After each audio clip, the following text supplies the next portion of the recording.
হচ্ছে আমরা দেখতে পাচ্ছি। আমরা একটু দেখানোর চেষ্টা করছি আপনাদেরকে।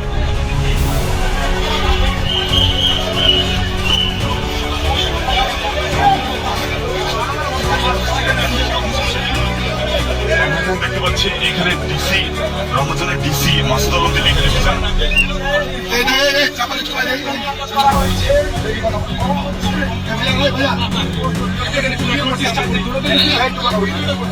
আমি মোবাইল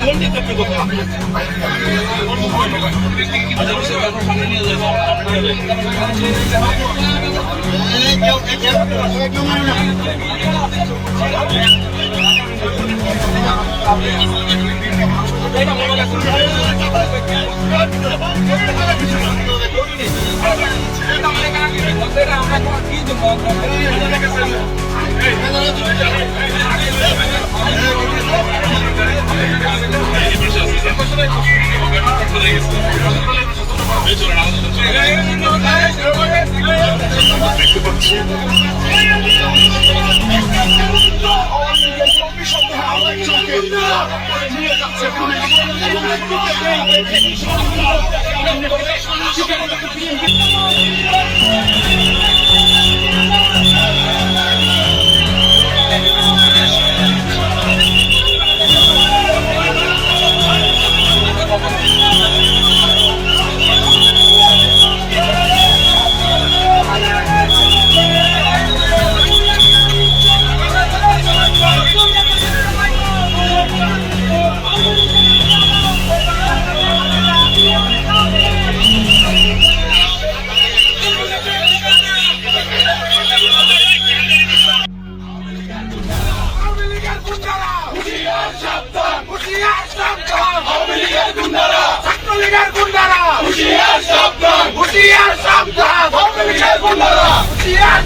দর্শক দেখতে পাচ্ছিলাম আমরা এখানে এক প্রকার উত্তেজনাকর পরিস্থিতি তৈরি হয়েছে আওয়ামী লীগ সন্দেহে আটকের ঘটনাকে কেন্দ্র করে।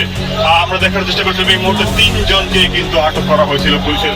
চেষ্টা করেছিলাম এই মুহূর্তে যে ধানমন্ডি 32 নম্বরে আওয়ামী লীগ কর্মীদের আশাকে কেন্দ্র করে এইখানে উত্তেজনাকর পরিস্থিতি সৃষ্টি হয়েছে এবং পুলিশের পক্ষ থেকে এখানে সর্বাত্মক নিরাপত্তার কথা থাকলে আমরা দেখতে পাচ্ছি যে 2-1 জনকে ভুলবশত এখানে আটক করা হয়েছে এবং তারপর তাদেরকে মারধরের মতন ঘটনা এখানে দেখতে পাওয়া গেছে। কিন্তু অপরদিকে আওয়ামী লীগের যারা কর্মী রয়েছে সে আওয়ামী লীগের কর্মী যারা তাদের আওয়ামী লীগ কর্মীদের আসার সন্দেহে ইতিমধ্যেই অনেককেই এখানে আটকের ঘটনা ঘটেছে। তবে 2-1 জনের আটক ভুলবশত হয়েছে বলে যারা বিএনপি নেতা কর্মী রয়েছেন তারা দাবি করেছেন এবং পরপর যাদেরকে ভুলবশত আটক করা হয়েছে তাদের কাছে ক্ষমা চেয়ে পরবর্তীতে ছেড়ে দেওয়ার মতো ঘটনা ঘটেছে। একজনের সাথে এই রিগিটি ঘটেছে, এছাড়া বাকি যে 3 জন রয়েছে তাদেরকে পরবর্তীতে পুলিশের হেফাজতে নেওয়া হয়েছে এবং পুলিশের হেফাজতে ধানমন্ডি থানা পুলিশ তাদেরকে এখান থেকে নিয়ে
সংগ্রামী সাথী বন্ধুগণ, আজকে আমরা যে অবস্থান কর্মসূচির ডাক দিয়েছি, এই অবস্থান কর্মসূচি হচ্ছে এই আওয়ামী ফ্যাসিবাদের বিরুদ্ধে।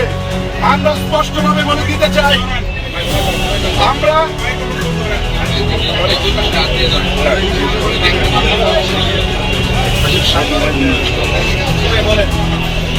আমরা স্পষ্টভাবে আজকে 3টি দাবি নিয়ে আমরা আজকে এই ধানমন্ডি 32-এর সামনে অবস্থান করেছি।